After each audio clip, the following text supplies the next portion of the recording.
Saudara, kemarin kita sudah selesai dengan aturan-aturan tentang ganti rugi ya, bagaimana seorang kalau menitipkan ternak, ternak itu mati, maka orang dititipi harus membayar ganti rugi. Ya, bagaimana seorang kalau meminjam binatang dari temannya, lalu binatang itu patah kaki, mati, maka dia harus mengganti kerugian. Jadi Tuhan mengatur semua hal-hal itu supaya kehidupan bangsa ini tertib, juga kita. Kenapa ada aturan-aturan firman Tuhan? Agar hidup kita semakin tertib. Kita akan lanjutkan hari ini masih di Keluaran pasal 22, sekarang ayat 18, peraturan tentang dosa yang keji. Ayat 18, seorang ahli sihir perempuan janganlah engkau biarkan hidup. Siapapun yang tidur dengan seekor binatang pastilah ia akan dihukum mati. Ya, siapa yang mempersembahkan korban kepada Allah kecuali kepada Tuhan sendiri haruslah ia ditumpas. Ini mengerikan saudara. Tuhan berpesan, Tuhan berfirman kalau ada ahli sihir, ya maka dia harus dihukum mati, ya tidak boleh hidup. Jadi Tuhan membenci sihir. Tuhan membenci hal-hal yang berbau-bau ya perdukunan atau sihir. Karena itu kita orang Kristen tidak boleh percaya kepada sihir, kepada perdukunan atau hal-hal yang seperti itu. Bahkan siapapun yang tidur dengan binatang ia harus dihukum mati. Ya, kalau ada orang yang melakukan penyimpangan seksual dengan binatang, dia harus dihukum mati karena itu sangat bejat. Ya. Siapapun juga yang mempersembahkan korban kepada Allah huruf kecil, ya, kecuali kepada Allah Tuhan sendiri, ya, maka dia harus ditumpas kalau dia mempersembahkan korban kepada Allah-Allah yang bukan Allah. Ya, Tuhan membenci ya berhala. Jadi kita tidak boleh menduakan Tuhan, sebab hanya Dia Allah yang esa, Allah yang luar biasa, yang harus kita sembah dan patut kita tinggikan. Ayat 21 ini sekarang peraturan tentang orang-orang yang tidak mampu. 21, janganlah kau tindas, ya. Kalau kita lihat di sini saudara, ya bagaimana Tuhan ya begitu keras ya tadi, bagaimana ilmu-ilmu sihir itu Tuhan tidak suka. Semua ini ditetapkan ya supaya bangsa ini tahu apa yang boleh, apa yang tidak boleh. Bahkan ada aturan-aturan tentang orang yang tidak mampu. Di sana dikatakan, janganlah kau tindas atau kau tekan orang yang seorang orang asing, sebab kamu pun dahulu adalah orang asing di tanah Mesir. Jadi kalau ada perantau atau orang asing itu tidak boleh ditekan. Ya, sebab ingat Tuhan bilang kamu juga dulu bangsa Israel adalah perantau, adalah orang asing di Mesir. Tuhan tidak mengizinkan, ya memperingatkan. Tuhan memperingatkan orang-orang Israel agar tidak memperlakukan orang asing itu secara tidak adil. Kenapa? Karena mereka sendiri juga dulu pernah menjadi orang asing di Mesir, di tanah Mesir. Mereka hanya menumpang. Orang asing itu artinya menumpang. Tidaklah mudah datang ke dalam lingkungan yang baru di mana kita merasa sendirian, asing. Ya, apakah ada orang asing di sekitar saudara yang mungkin saudara lihat? Ya, para pengungsi, pendatang, atau orang yang baru sekolah atau yang mau kuliah. Ya, biarlah kita peka terhadap pergumulan-pergumulan mereka dan nyatakanlah kasih Allah melalui kebaikan dan kemurahan hati kita kepada mereka.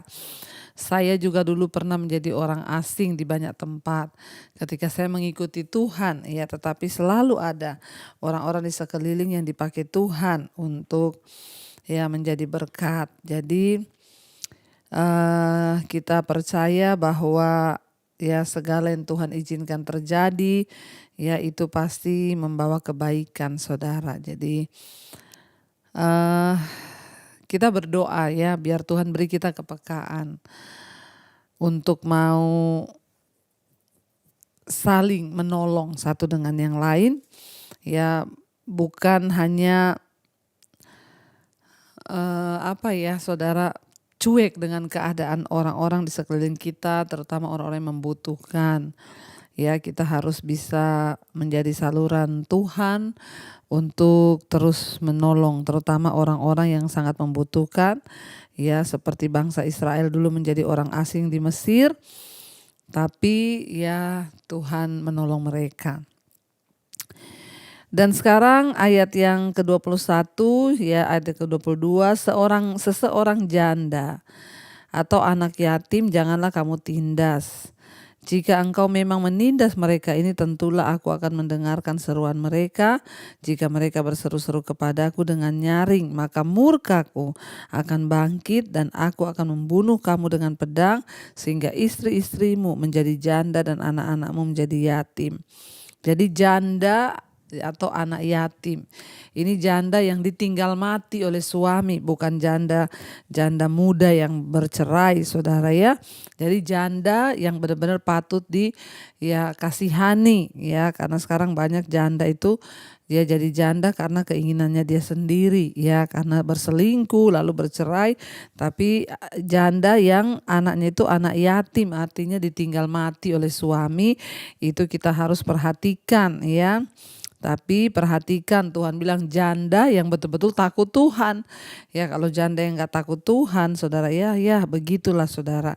Jadi kita tidak boleh menekan atau menindas mereka. Ya tidak boleh bersikap semena-mena. Janganlah kau tindas.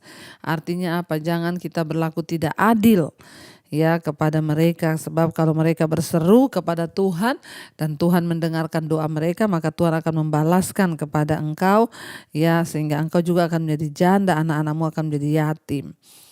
Ayat 25 bisa dikatakan, saudara, jika engkau meminjamkan uang kepada salah seorang dari umatku, orang yang miskin di antaramu, maka janganlah engkau berlaku sebagai seorang penagih hutang terhadap dia. Janganlah kamu bebankan bunga uang kepadanya. Kita pinjemin uang, kalau ada orang pinjam uang, ya beri enggak, ya beri seikhlasmu, supaya enggak usah kau tagih. Ya apalagi memberi bunga, wah itu bertobat sekali. Ya kalau kita memberi pinjaman kepada orang, ya relakanlah, ikhlaskanlah supaya kita nggak usah tagih. Makanya beri sesuai dengan ya kerelaan hati, saudara ya. Jangan ya beri tapi kita berharap bunga atau kita tagih-tagih dia. Makanya kalau ada orang pinjam misalnya ya 5 juta, engkau cuma bisa ngasih 1 juta, kasih aja tapi nggak usah diharapkan balik, supaya hatimu tidak tercemar dan engkau juga tidak menjadi penagih hutang sehingga mengejar-ngejar orang yang tidak mampu itu, saudara, bahkan membebankan dia dengan bunga. Saudara ya, kita melihat ya Tuhan mengatur hukum-hukum ini ya supaya bangsa ini boleh hidup tertib dan teratur. Ya jangan diberi bunga, kalau kasih pinjam uang ke orang ya dilarang, saudara, jangan jadi rentenir. Ayat 26, jika engkau sampai mengambil jubah temanmu sebagai gadai, maka haruslah engkau mengembalikannya kepadanya sebelum matahari terbenam. Bahkan kalau di orang pinjam uang dititipi jubah, digadaikan, misalnya aku pinjam uang ya, nih saya titipi jubah saya, kamu pegang deh, karena jubah itu zaman dulu berharga ya, terbuat dari kulit, kalau kedinginan bisa dipakai.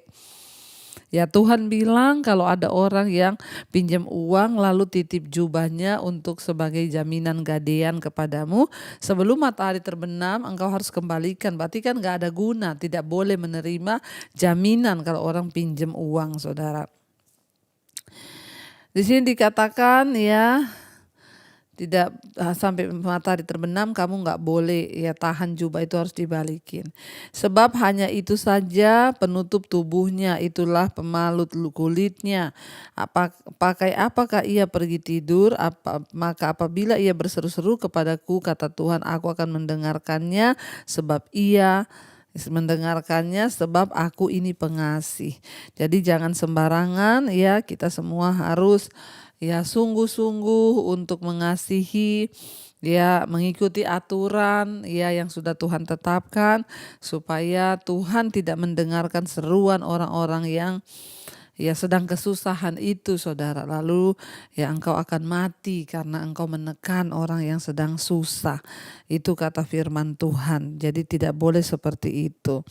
Jadi saudara, kode hukum Ibrani itu terkenal karena keadilan dan tanggung jawab sosialnya terhadap orang-orang miskin. Allah menuntut agar orang-orang miskin yang tidak berdaya diperlakukan dengan baik dan diberi kesempatan untuk memulihkan nasib mereka. Kita hendaknya menunjukkan kepedulian Allah terhadap orang miskin dengan memberi dan dengan menolong orang-orang yang kurang beruntung dibandingkan dengan kita. Ya, mengapa saudara hukum itu ya benar-benar Tuhan berikan kepada bangsa ini ya supaya mereka itu sungguh-sungguh boleh ya berjalan di dalam satu aturan yang menyenangkan hati Tuhan. Seperti tadi, mengapa ya hukum ini mendesak untuk mengembalikan jubah orang yang miskin yang digadaikan kepadamu sebelum matahari terbenam? Karena jubah itu adalah satu-satu yang paling berharga bagi bangsa ini, bangsa Israel. Buat tidur, ya buat selimut, ya bahkan jubah itu artinya segala-galanya.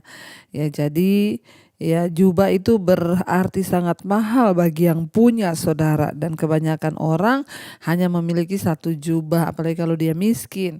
Jubah itu dipakai dalam ya banyak kepentingan dan itu bisa menjadi alat untuk penggadaian sehingga dia dapat utang. Jadi kalau kita pada zaman itu Tuhan bilang kalau kamu menerima gadaian jubah, ya sebelum matahari terbenam kembalikan jubah itu. Ya berbagai-bagai peraturan dikatakan di sini ayat 28. Janganlah engkau mengutuki Allah dan janganlah engkau menyumpahi seorang pemuka di tengah-tengah bangsamu. Tidak boleh mengutuki Allah ya. Bagaimana orang mengutuki Allah? Tuhan ini ya, heran saya. Kenapa sih Tuhan itu melakukan gini ya. Ini kita sama saja saudara ya dengan mengatur Tuhan ya, bahkan bersungut-sungut kepada Tuhan ya. Dan jangan juga menyumpahi seorang pemuka di tengah-tengah bangsa. Nggak boleh ya kita menyumpahi pemimpin bangsa. Janganlah lalai mempersembahkan hasil gandummu dan hasil anggurmu. Yang sulung dari anak-anakmu lelaki haruslah kau persembahkan kepadaku. Demikian juga harus kau perbuat dengan lembu sapimu dan dengan kambing dombamu. Ya 7 hari lamanya anak-anak binatang itu harus tinggal pada induknya. Tetapi pada hari yang ke-8 haruslah kau persembahkan binatang-binatang itu kepadaku disembelih ya. Haruslah kamu menjadi orang yang kudus bagiku. Daging ternak yang diterkam di padang oleh binatang buas janganlah kamu makan, tetapi harus kamu lemparkan kepada anjing. Tuhan mengatur. Kalau mereka punya ternak, lalu ternaknya itu beranak, ya harus mempersembahkan ya persembahan sulung ya, yaitu anak kambing domba lembu itu ya dipersembahkan kepada Tuhan, disembelih ya untuk ya dibakar lalu menjadi dupa kepada Tuhan. Tetapi kalau ya binatang itu diterkam harimau tidak boleh dimakan dagingnya, melainkan harus kau lempar kepada anjing biar dimakan oleh anjing saja. Kita melihat di sini Tuhan mengatur semua saudara. Ya orang Israel tuh harus tepat waktu memberikan persembahan kepada mereka dan tidak boleh menahan suatu apapun. Hasil pertama dari tuayan harus dipersembahkan kepada Tuhan. Karena kalau tidak maka Allah akan mengirimkan surat peringatan ya tentang batas waktu pembayaran ya. Mudah bagi kita untuk mengurus tanggung jawab keuangan lainnya sementara membiarkan pemberian kita kepada Tuhan terabaikan. Memberi kepada Allah lebih dahulu harus dilakukan saudara. Ya karena pada zaman dulu semuanya diatur, maka itu kita juga jangan sampai lalai di dalam hal menabur. Ya mengembalikan segala berkat Tuhan. Kita harus melakukan itu supaya apa? Ya ada lumbung-lumbung kita tetap terisi dan Tuhan melihat sikap hati kita yang tidak pelit, tetapi kita mau menjadi orang yang menabur bagi pekerjaan Tuhan ya dan bagi kemuliaan nama Tuhan. Karena itu biarlah kita mau sungguh-sungguh terus percaya dan berserah, bahkan taat melakukan firman-Nya supaya hidup kita semakin diberkati Tuhan. Mari kita satukan hati, kita berdoa. Bapa, kami mengucap syukur Tuhan untuk kebaikan Tuhan, bahkan malam ini Engkau mengajarkan kami banyak ya. Lewat kebenaran firman-Mu kami mengetahui tuntutan-tuntutan Tuhan atas bangsa Israel. Kami percaya ada banyak hal yang kami dapat untuk kami juga boleh terus belajar nilai-nilai yang Tuhan tetapkan. Salah satunya adalah dalam hal menabur, agar kami boleh terjamin dalam kehidupan dan berkat-berkat kami. Maka kami tidak boleh menjadi orang yang pelit, tapi kami harus belajar untuk menabur, mengembalikan apa yang sudah Tuhan percayakan kepada kami. Berkati semua anak-anak-Mu, berkati umat-Mu. Mari buka hati dan tangan-Mu saudara, terimalah kiranya berkat dari Allah Bapa, cinta kasih Tuhan Yesus Kristus, penyertaan Allah Roh Kudus menyertai hidup kita mulai hari ini, bahkan sampai kali yang kedua Tuhan Yesus datang menjemput kita, nama kita tercatat dalam kitab kehidupan. Dalam nama Tuhan Yesus yang percaya diberkati Tuhan, katakan bersama, amin, amin, amin.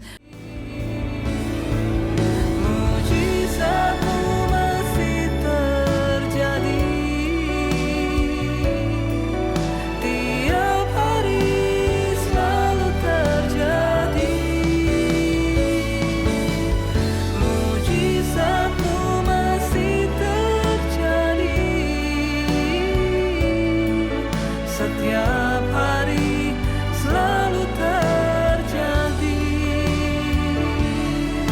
Setiap hari selalu terjadi. Setiap hari